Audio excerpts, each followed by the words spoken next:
Just bring you the latest stories. We bring you your talking points for the day. And while you do that, from the busy streets of New York, I will provide you with deeper insights on the developments through the course of the day in the US. And I will be here at the WION headquarters, getting you all the action from the universe of sport. All that you need to know about your favorite teams and players. Right here. The show that keeps you ahead of the global curve. A conversation you'd want to be a part of. A place where news becomes an engaging exchange. We bring you stories that impact your present. This is World DNA. Join the conversation.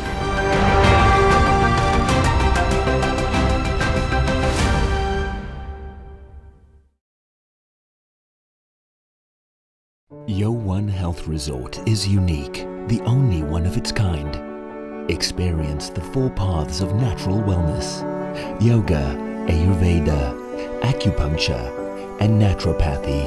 Each uniquely customized program improves the whole person to make every person whole. Come to WION Health Resort. Make your reservation at wion.com.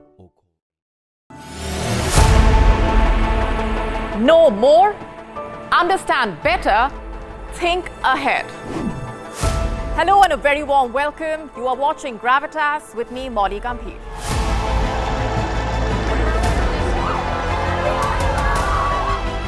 Get the facts, not the bombast. On the 26th of March, dynamic pricing, Baloch separatists, Gravitas cuts out the clutter. Gravitas keeps calm when others scream. Gravitas brings news to life.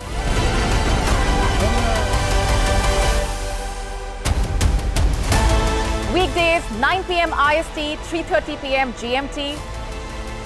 Gravitas. Seeing is believing.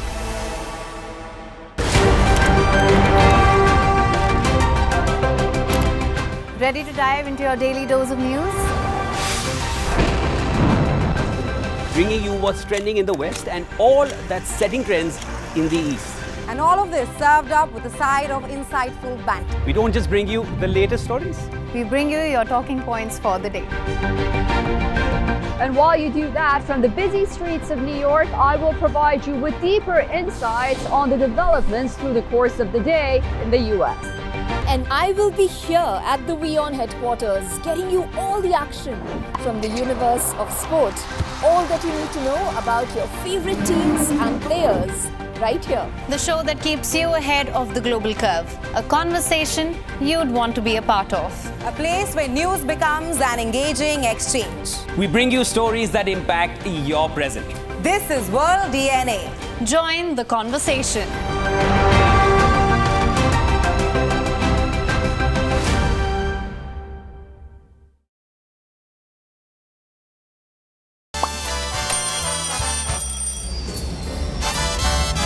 Vielleicht nur als Imposant.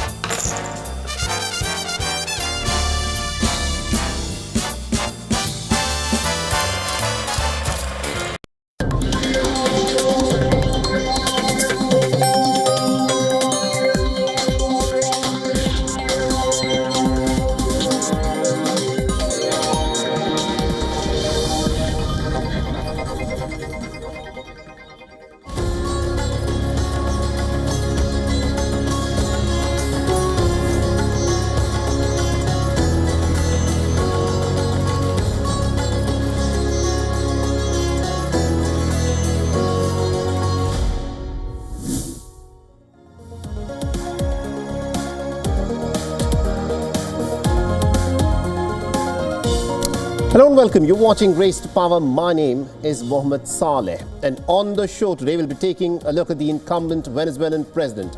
Nicolas Maduro is all set to take oath for a third time. But the controversy about his electoral victory simply refuses to die down. In the United States of America, Donald Trump, who'll take charge of the White House in just a few days from now, is being sentenced for his conviction in the hush money scandal. What does this mean for his presidency? We'll be getting you all of the details, but first, let's start with what's happening in Venezuela.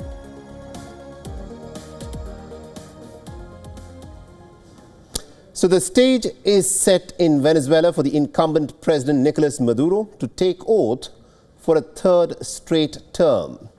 But the country remains embroiled in a political standoff divided over the electoral mandate that was delivered in July last year. Now, ahead of the ceremony, the governor of the Venezuelan state of Táchira, that borders Colombia, has shut down its borders, citing a possibility of an international conspiracy to allegedly disrupt peace in the country. Now, the order to shut down the border till Monday morning has come directly from the president himself. Now, ahead of Maduro's swearing-in ceremony, the opposition coalition leader, Maria Corina Machado, made her first public appearance in many months. However, it quickly spiraled into a very chaotic situation after Machado's team said that she'd been freed after a brief detention. Now, previously, she was detained amidst gunshots while leaving a protest in eastern Caracas.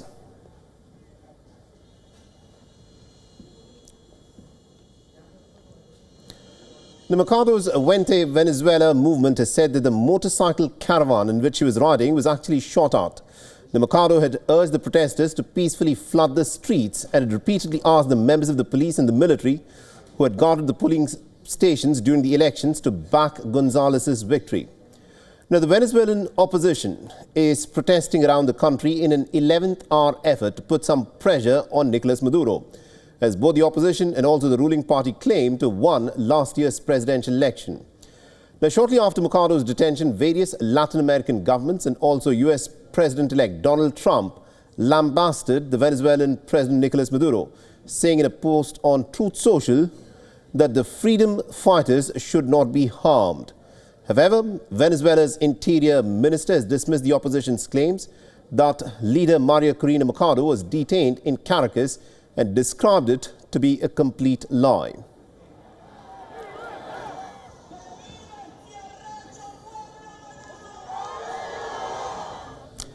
Now, Venezuelans living outside the country also rallied against Nicolas Maduro, who takes oath as Venezuela's president for a third straight term. The opposition, for its part, still maintains its electoral victory claim as support for it swells in other South American nations. Take a look.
Jamás será vencido, unido, jamás será vencido, el pueblo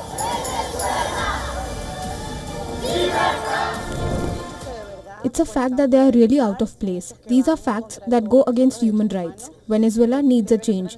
The president who won must take office and Venezuela must finally be free.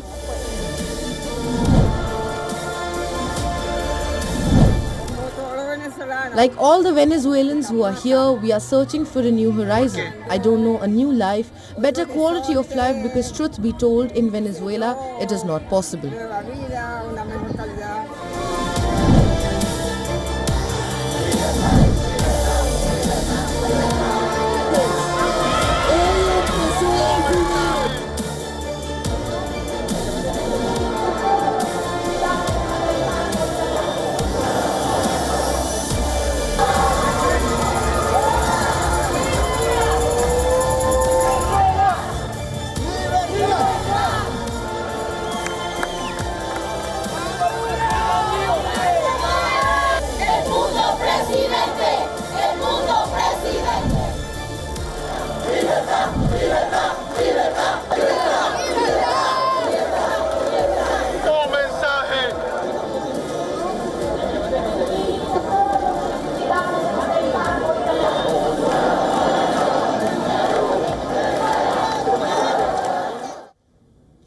right, so that is the kind of support which the opposition seems to be enjoying in different parts of South America.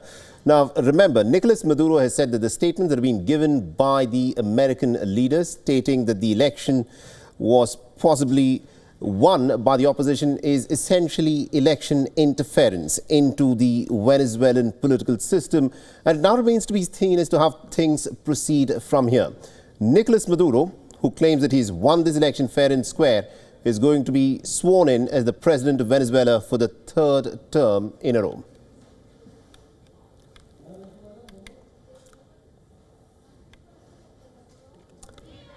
All right, now to give us more perspective in terms of what is happening at this moment in Venezuela, we're joined by Mr. Diego Sequeira, who's a journalist and also a columnist, and he's joining us live from Caracas in Venezuela. Mr. Sequeira, thank you very much indeed for joining us here on WION. Let me start off by asking you this. You know, there's been a huge amount of interest across the world about the elections that have happened. Nicolas Maduro is going to be sworn in as the president for the third straight term. But a lot of people within Venezuela and indeed within Latin America and also the United States of America say that his electoral victory is not what it appears to be, and it is the opposition that actually won this election fair and square. As someone who's sitting in Caracas, tell us, how do the people within Venezuela view this? Thank you. Thank you for having me. Well, by the way, the oath is precisely on its way right now.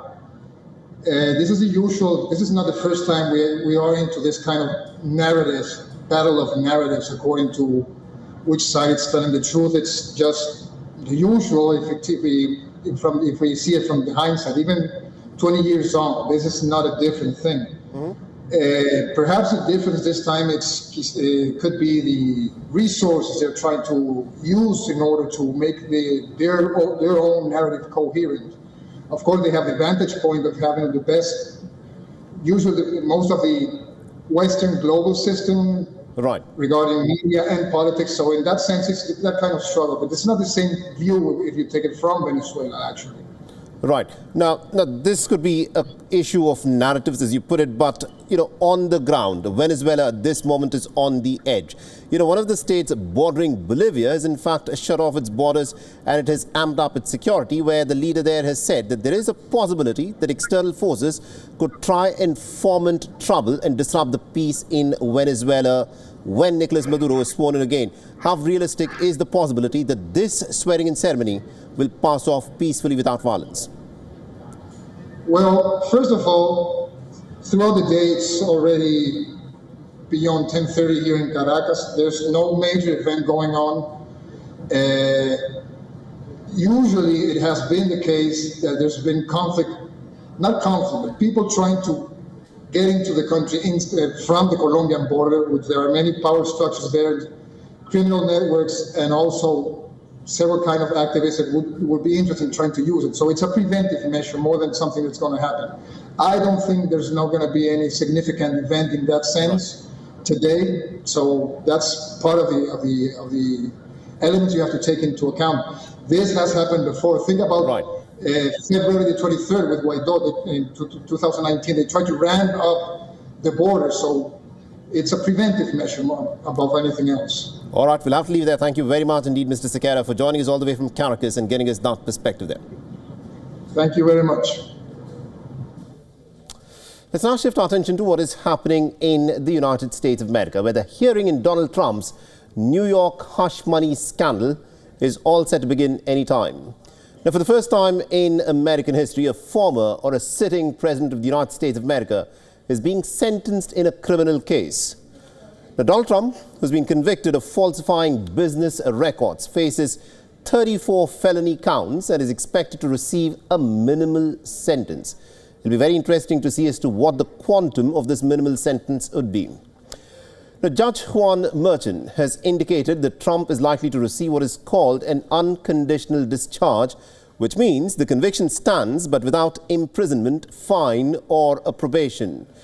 Now, the case stems from Trump's efforts to keep the alleged affairs with the adult star, the porn star Stormy Daniels, under wraps during his 2016 run for the presidency.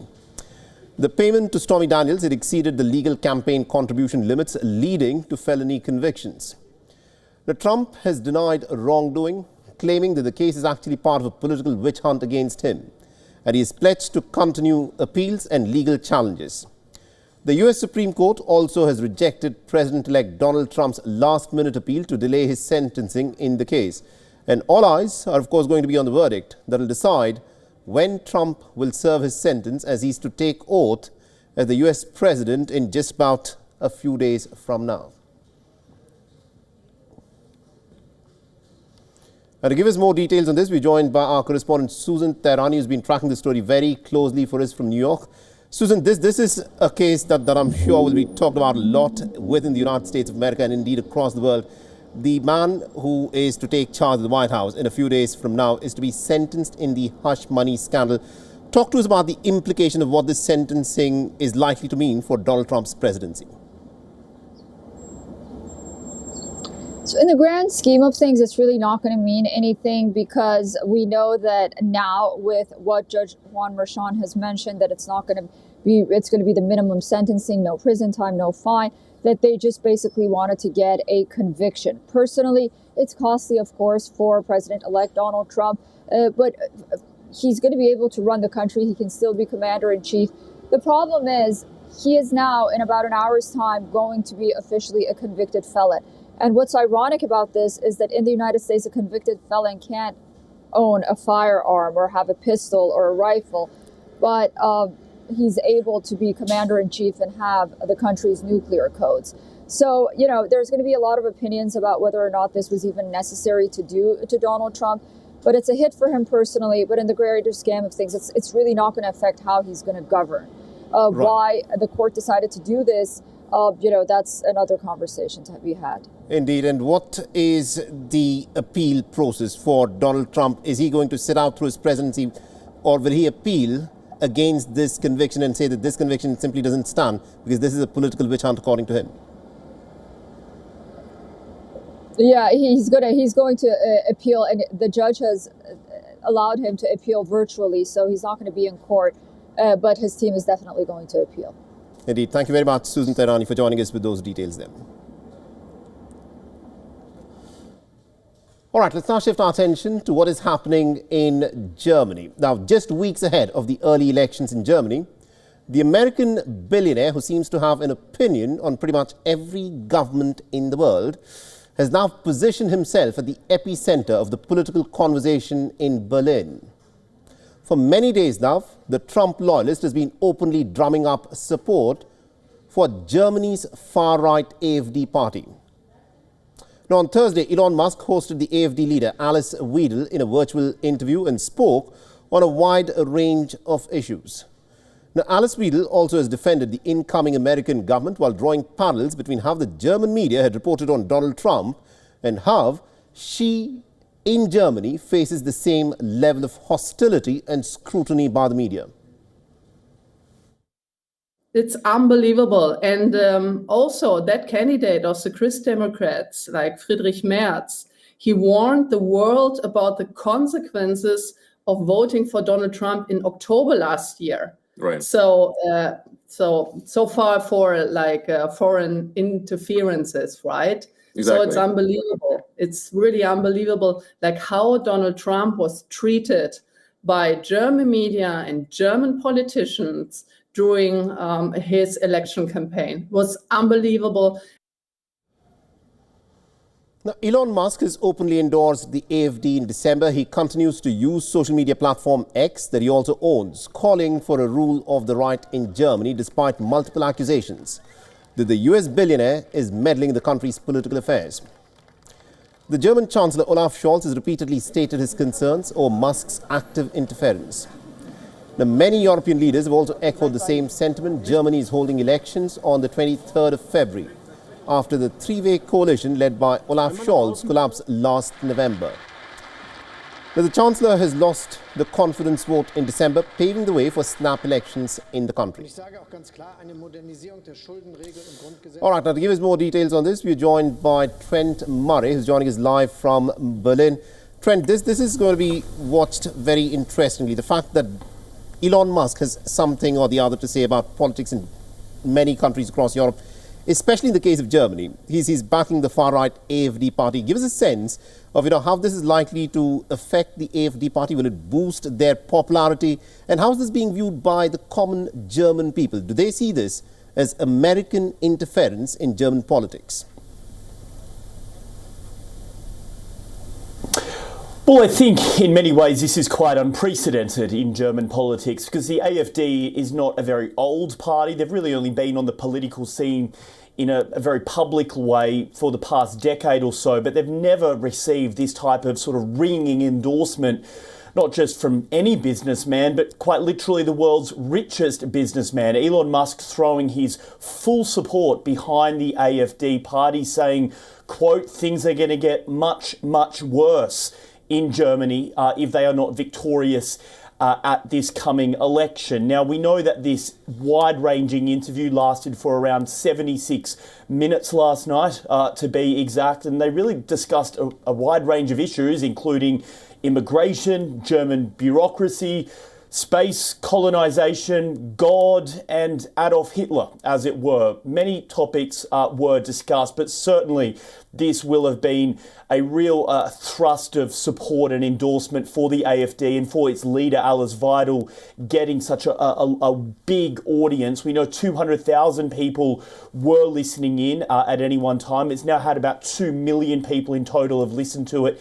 In the follow-up. It was entirely in English, but it should be said, Germany is the 10th best country in the world when it comes to English speakers in a non-English speaking country. So a really big moment for this party. Very, very quickly there, do the German people perceive this to be American interference into German politics? Well, look, I think certainly some of the regulatory authorities and the Election Commission here has been looking at all of this. There are strict laws in place regarding campaign donations, and that could include this type of sort of free publicity that Elon Musk has used his platform to give Alice Weidel and her party. We know both the Chancellor and the opposition leader have expressed some concern about Elon Musk's meddling in German politics. Interesting. Thank you very much, Trent Murray, for joining us and getting us all those insights from Berlin then. Now, the American President-elect Donald Trump's ambition of controlling Greenland has put Denmark on the edge. Now, the Danish government is now mulling over adequate response just days before Donald Trump assumes charge at the White House. Now, on Thursday, the ruling party convened a high-level meeting with the government officials across the Corridor. Following the discussions, Denmark's defense minister said that the country had long neglected the defense of Greenland. I would like to say, quite frankly tonight, we have neglected for many years to make the necessary investments in our ships, in the aircraft that will help to monitor our kingdom. And that is what we are now trying to do something about. I hope we can make an agreement on this with the parliamentary parties in a short time. Now, Greenland's Prime Minister was seen attending an event in Copenhagen where he called on the island's 57,000-strong community to stand united in these changing times. Greenland is on its way into a new era and a new year in which Greenland has been at the center of world attention. The Greenlandic people are one people, regardless of where they live. And as people in the times we live in, we must be united in order to be ready for a new future that our country is on its way to. Now, for over 600 years, the Arctic island has been an autonomous territory of the Kingdom of Denmark, but it's become a bit of a flashpoint following Donald Trump's pretty maverick territorial claims. Now, the American president-elect has not ruled out the use of military force to gain control of Greenland if need be.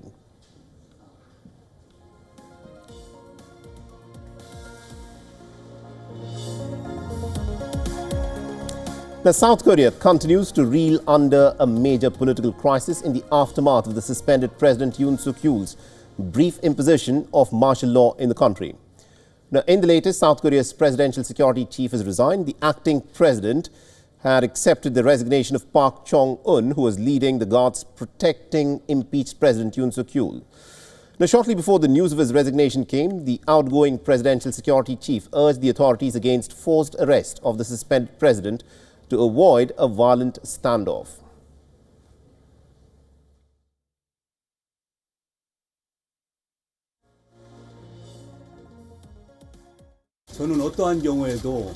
I believe that under no circumstances should there be physical clashes or bloodshed. So to prevent such situations, I have made several calls to Acting President Choi Sang-mok to suggest mediation between government agencies, and I have also requested the President's legal team to consider a third alternative plan. Now, amongst other top government officials, Park Chong-yun is also being investigated for his role in obstructing official duties when the authorities had tried to arrest Yoon. Now, in the backdrop of all the chaos, the Constitutional Court will begin hearing a case on the validity of Yoon's impeachment proceedings next week. Now, ahead of the trial, Yoon's lawyers have said that the suspended president will accept the decision of the Constitutional Court, even if the judges were to decide to remove the suspended leader from office. Now, Yoon has repeatedly defied summons from the investigating agencies and remains holed up in his residence. He stands accused of insurrection after briefly passing a martial law order on the 3rd of December. And ever since, the streets of South Korea's capital, Seoul, have witnessed massive rallies with thousands of people protesting and also demanding Yoon's resignation. Now, on the other hand, many continue to rally and also to camp outside of the president's residence in a show of support.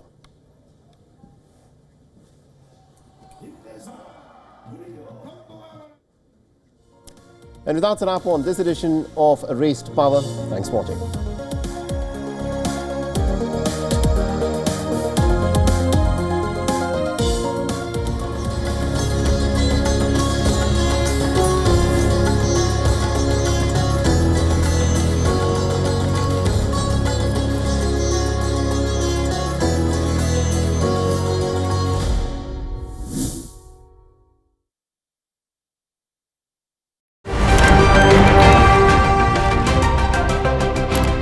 Ready to dive into your daily dose of news?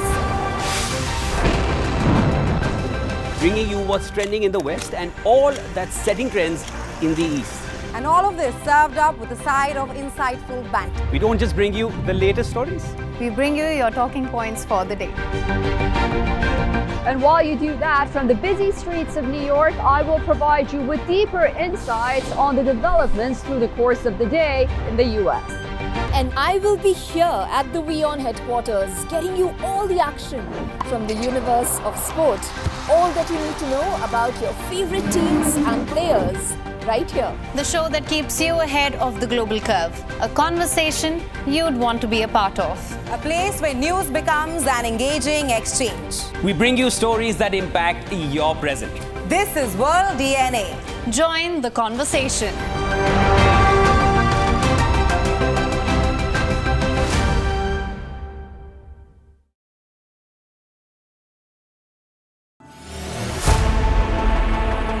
Know more, understand better, think ahead.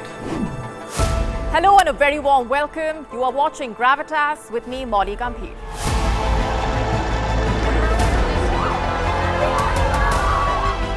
Get the facts, not the bombast. On the 26th of March, dynamic pricing, Baloch separatists, Gravitas cuts out the clutter. Gravitas keeps calm when others scream. Gravitas brings news to life.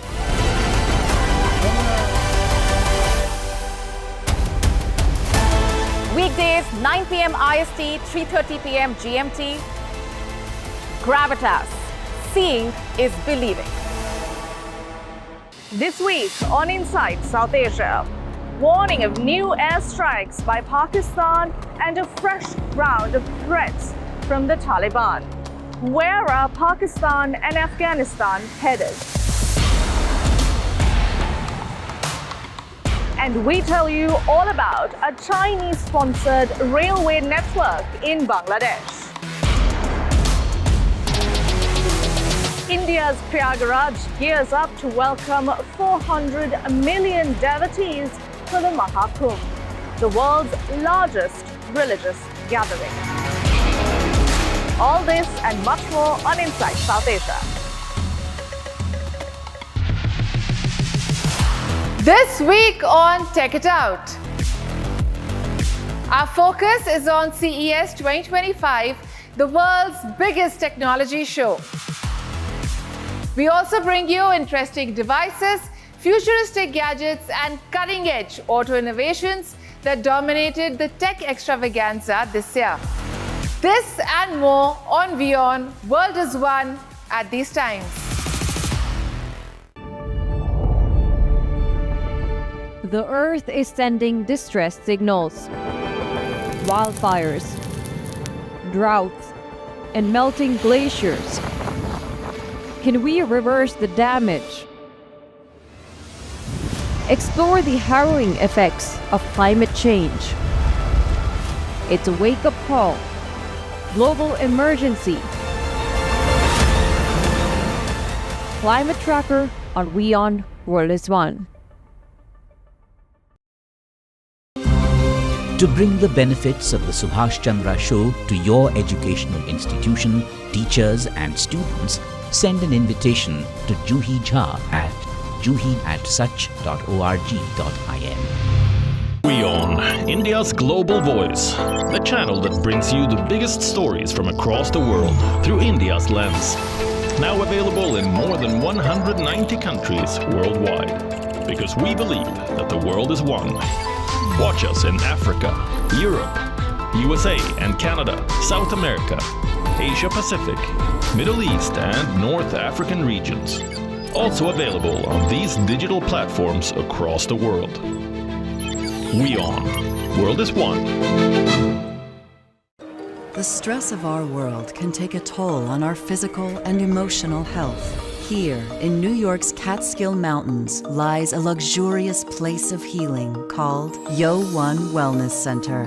The WION Wellness Center provides 500,000 square feet of natural methods to manage diabetes, hypertension, chronic pain, obesity, depression, anxiety, and other conditions. We use the traditions of centuries-old natural science from India, yoga, Ayurveda, acupuncture, and naturopathy in personalized programs that help you take charge of your own health. A minimum 5-day stay is recommended for best results. Book now at yo1.com. From the bustling trading floors of Wall Street to the vibrant exchanges of Asian stock markets, WION breaks it down for you to make sense of what's happening. As we reveal the key factors behind events, strategic battles, and the game-changing business decisions that shape the world. We bring you all of this and more on World Business Watch.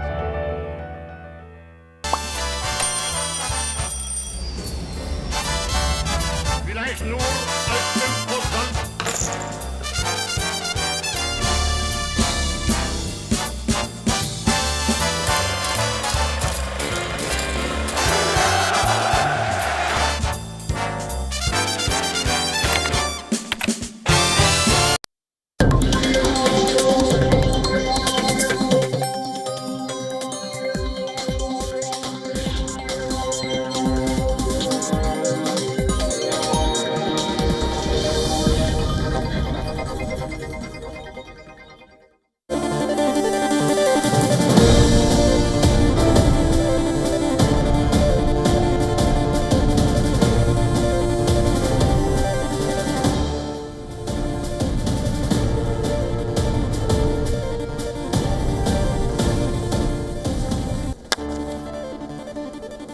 Hello and welcome. You're watching WION World is One. My name is Mohammed Saleh, and let's start this broadcast by taking a quick look at what is making headlines at this hour.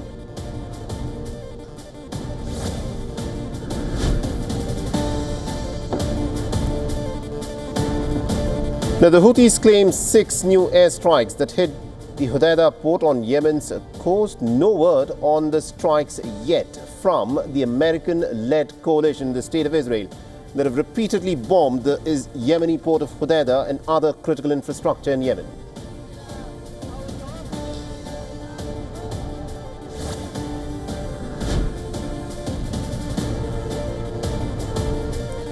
Now, Ukraine's foreign ministry has said that it expects high-level contacts with the new US administration soon after Donald Trump takes office. This after the Kremlin said that President Vladimir Putin is ready for a meeting with Donald Trump without any preconditions.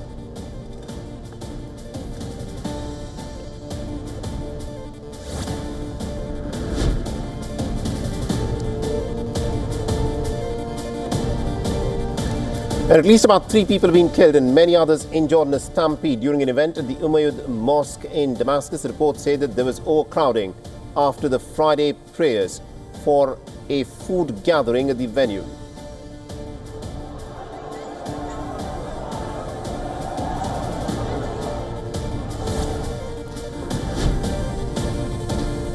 And Venezuela's Nicolas Maduro is sworn in for a 3rd straight term as the president. He is accused by the opposition in several other countries, including the United States, of stealing the election that was held last year.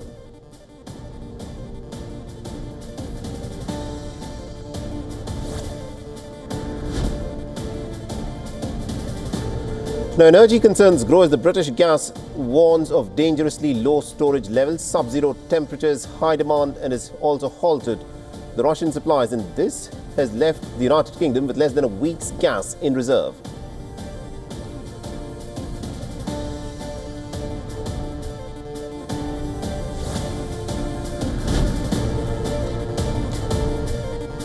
The blast of winter storm shuts down schools and also disrupts flights and puts millions of residents on high alert across parts of the deep south and south-central United States. Heavy snowfall and icy conditions are to continue in Mississippi.